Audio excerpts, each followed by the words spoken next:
Because we thought that Biljana probably might say the greeting words, but then it's my pleasure and my honor to welcome you here to the Masterclass on Artistic Management of Theatre.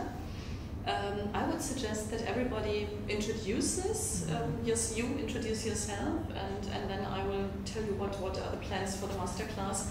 And I'm very happy to be here, and I shall greet you all from Andreas Beck, who is so sorry that he cannot be here himself due to family reasons, but I brought his picture. He sends his kindest regards. He will be with us, and I'm his deputy, so I know almost all of what he's doing, so I think we will have a very good Masterclass nevertheless. So I tell you a bit about Theater Basel, if you like. Theater Basel is one of the biggest. It's the biggest 3-department theater in Switzerland, and it has just won the nomination. Don't know if it's important here, but we are Theater of the Year in German-speaking context. So it's Austria, Switzerland, Germany. We are the Theater of the Year 2018. Because of our repertoire. Yeah, thank you. And we are very, very happy because this happened after Andreas was nominated director for Munich. So it was not because of that he was director, but it was a very nice prize afterwards to receive. And we do always, we bring novels to the stage, yeah. Or films, but less films because it's always difficult, But novels we do a lot, and make our own adaptations of the novels and put it on the stage. And we mix it because we have the advantage of the 3-branch department. We do either an operetta or a musical per season, just for the codes, just for the numbers, to have musical like La Cage aux Folles. What is important is that you have in mind the theater tradition in the place you think for. So it's completely different, to do a programmation for Zurich than for Basel. Zurich is very posh, it's very rich, they have a lot of money, but they all go to the opera. So it's very, very difficult to do theater in Zurich. But in Basel, you have a bourgeois, a very well-educated, intellectual middle class, and there you can really do experimental, contemporary things. They will come and be interested. And you have to have in mind, do you do the programmation for a city theater, or for a private theater, or for a festival, or do you do it for a national theater, which has another impact as well, because we, for example, in Munich, we as a national theater, we get the subsidies because we have to show certain things. It's a kind of educational task from the government, from the ministry. This in Basel, nobody cares about what we're doing. We can do whatever we want. In Bavaria, it will be, if you get the subsidies from us, you must do zack, zack, zack, zack, zack, yeah? So this is always, so you cannot do, because Biljana said you want to do a fictional programmation for a fictional theater. This is not possible. You can do a fictional programmation, but you must have in mind what kind of theater it is you do this fictional programmation for. And then very important is the history and the tradition. Is it a royal court theater, or has it ever been a private? Has it always been a private theater, or has it a tradition with has there already been a tradition with playwrights? Yeah, and if not, you must you must slowly try to build up new interests and audiences. But the best is to take care of what has happened before in the last centuries, I mean, this is not, in Munich you will not find, it is really very, very specific for Basel. Yeah?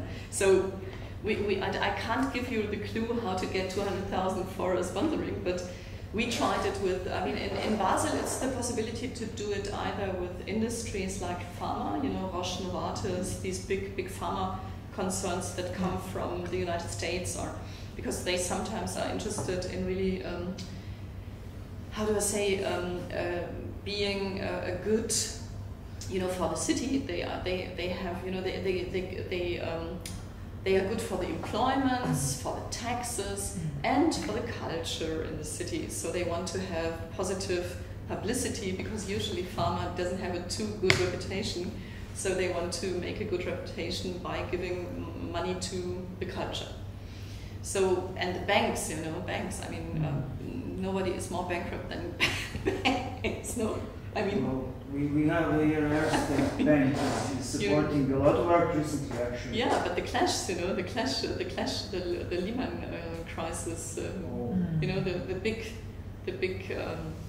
clash. I mean, so many people lost so much money because it was all virtual, you know. At least, but let's not talk about that. But I mean, but in Basel, for example, you have a lot of banks who are really willing to give money for cultural support. Yeah. So it's banks, it's pharma, it's industries, or it's private sponsorship, or it's foundations. You know, you can see which fund. For example, if you do in Sarajevo, yeah. So you always must when you come to a place, or you are already in a place, always have in mind what is the most important employer here, or what are important banks or foundations where I can ask. But you always need a special impetus, a special way. I mean, why are you different than the theater producers before you, or the others who are in town? You know, you always have to find a special issue, a special way for your theater, because theater is commitment, theater is agreement, and this is very specific and depends on the house you are programming for, and the place the house is, and the tradition, the history. And then you can have a look at budget, etc., etc. But first of all, when you take over a theater, you must have in mind what has happened before you become the director. Very eye-catching way to, I just can't think of. Yeah, like Artifact, for example, you know, if you see, this is a very strange, very strong way to say that this is yours, you know, that you are the producer. This is very important. And either you can do it with the logos, or with colors, or with typo. And there are lots of different possibilities, but the important thing is to be recognizable as but solitary. So it must be absolutely clear. So what? Yeah, I think the theater is not so important for you now. I think I could make clear that it has to do with habits of the audience, with experience of the audience, and history, tradition. You must keep it in mind before you think of an idea, before. So if you say you make a festival, then I just say, okay, but there's the BTEF already.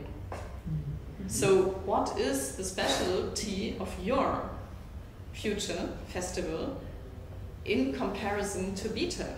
So what I haven't explained yet is the very specific dramaturgy that Andreas has invented for Basel has a historic background.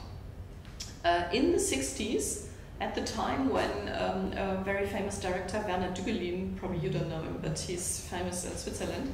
Werner Dügelin was the artistic director of Theater Basel, and it was after the Second World War, and he engaged a very famous Swiss playwright, Friedrich Dürrenmatt, you know. Yes, of course. And at the time, he was just a young playwright getting famous. I mean, now he's one of the most important Swiss playwrights, yeah. And every school, I mean, in the school you read all his plays and texts and novels, everything. So Werner Düggelin engaged Friedrich Dürrenmatt as author and dramaturg to be part of Theater Basel. And this was a bit like what Andreas tried with these playwright studios, you know. He had him not only for writing texts that will be staged, but also as the artistic, you know, the think tank of Theater Basel in the dramaturgy to do the programmation with him and to be dramaturg of the new productions. And Andreas has then created the saying that Basler Dramaturgie is a way to retell ancient subjects, plays, myths, you know, because at the beginning of theater it was nothing else what happened, you know, from Aeschylus, Sophocles, whoever, Seneca. They had myths and tellings and made drama of it, you know, tragedies. They wrote their tragedies from ancient myths. And so Andreas' approach of Basler Dramaturgie is ask playwrights like Ewald, who is fixed at the house, but to ask other playwrights to think of ancient myth, subjects, plays, whatever, and write them from today's perspectives. And this is what really turned out to be a great idea, because I mean, nothing else is theater. You always think about subject matters when you start to write a play. But if you really say, okay, I have in mind to stage, for example, The Three Sisters by Chekhov. Everybody knows The Three Sisters by Chekhov. Yeah? Yes. Moscow. Okay. And then Simon said, oh, okay, they are bored, you know, they have problems in relationship, in professional. So this is, I mean, for us it's almost the same, you know. We are sitting, for example, in Berlin, having the same trouble professionally or in relationships. And people stay there and watch it, and you have the wow. And this is really a way the Basler Dramaturgie functions. That it's a known play, but transferred into our actual present life. It's a contemporary version of Chekhov, and it really has to do a lot with the spectator and the actors. I mean, the actors love to perform with him, because it's a kind of improvisation in the rehearsals as well. The way that Andreas Beck positioned the Basler Dramaturgie for our theatre at the moment, for the productions. But sorry to interrupt, but you still have some classical dramaturgy also? Yeah, but from the let's say 25 new productions, it's 5 to 8 in this Basler Dramaturgie style. Mm-hmm. So it's a lot. It's almost fourth or fifth yeah. And then we have novels, or we have. I mean, we ask contemporary playwrights to write plays for us. We staged Biljana's Cricket. Mm-hmm. It was Miloš Lalic, a Serbian director, very very nice and good director, good guy. And one aspect I haven't mentioned yet is what we do once a year is a sort of series outside of the theater with non-professional actors. It's always 1 to 3 of our company, but the rest, you know, up to 20 or 30 is not professionals. And then we do it at the places, at the bridge and in the hotel. And we have all these spots, you know, it's a lot of organization to get. How much time does it take to prepare that? Oh, a year. Yeah, okay. But then we have up to 20, 30 amateur that probably have never been on stage before, and they play in this, you know, it's not a stage, but it's out of there, and you're further on a ship on the Rhine, you know, and then all their family members come, and then they fall in love with the theater, and then they feel they get a close relationship to our actors.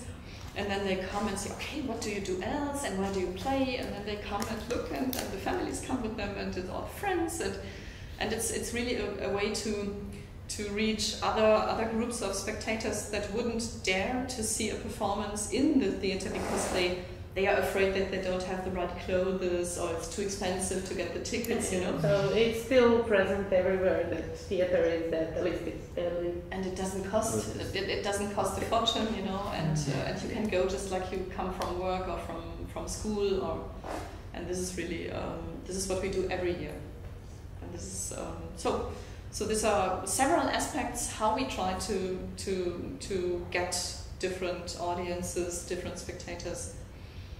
And in the mixture it works, you know, and it's not a problem that you go and say, oh, but this is completely different to the rest, you know, but what we say is you must have a certain curiosity and a certain will to experience different styles, and either you like it or you don't like it, but please come back if you didn't like it, and see, because next might be again something that you will like.